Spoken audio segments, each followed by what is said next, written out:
एक तरफ तो अमेरिका के राष्ट्रपति ट्रंप ने भारत समेत कई देशों पर टैरिफ लगाने की घोषणा की है। दूसरी तरफ अमेरिका ने भारत को F-35 फाइटर जेट खरीदने का ऑफर दिया है।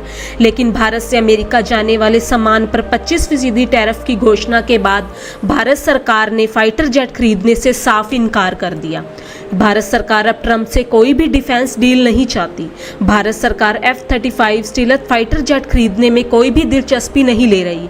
F-35 अमेरिका का 5th जनरेशन का एक लड़ाकू विमान है जिसे लॉकहीड मार्टिन कंपनी ने डेवलप किया है। ये विमान मेक 1.6 यानी आवाज की गति से 1.6 गुना रफ्तार से उड़ सकता है। इसकी टॉप स्पीड 1930 किलोमीटर प्रति घंटा है। ये पूरी तरह से हथियारों और फ्यूल का पेलोड लेकर भी स्पीड तक पहुंच सकता है। इनमें एक्टिव इलेक्ट्रॉनिकली स्केड अरे रडार लगा है जो एक साथ सैकड़ों टारगेट को ट्रैक कर सकता है और निशाना लगाकर अटैक कर सकता है। इसमें इलेक्ट्रो ऑप्टिकल टारगेटिंग सिस्टम है जो टारगेट को ट्रैक करने और लोकेट करने में मदद करता है। ये तकनीक दिन और रात दोनों तरह के ऑपरेशंस के लिए डिजाइन की गई है। ब्लूमबर्ग ने रिपोर्ट में कहा है कि भारत F-35 में कोई भी दिलचस्पी नहीं दिखाई क्योंकि भारत के मन में कई तरह की दुविधाएं हैं। भारत इस तरह के जेट पर गौर कर रहा है जिसे उसमें तकनीक भी प्राप्त हो सके। भारत को इस जेट की कीमत, रख रखाव का खर्चा और इसकी जरूरत पर भी शक है।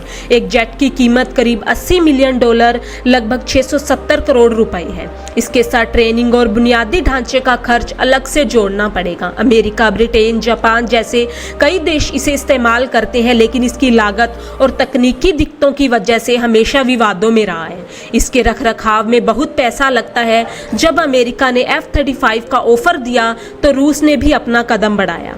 रूस ने भारत को Su-57 फाइटर जेट बनाने की पेशकश की है, जिसमें तकनीक ट्रांसफर और स्थानीय उत्पादन शामिल है। रूस भारत का पुराना रक्षा साझेदारी है। Su-57 को भारत की जरूरतों के हिसाब से ढाला जा सकता है।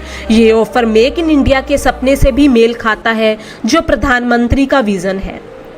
लेकिन अगर भारत रूस से डील करता है तो अमेरिका के साथ रिश्तों में तनाव बढ़ सकता है, खासकर जब ट्रंप टैरिफ और रक्षा सौदों पर जोर दे रहे हैं। ऐसे में भारत के सामने ये बड़ी चुनौती है कि वे अपने हितों को कैसे संभालें।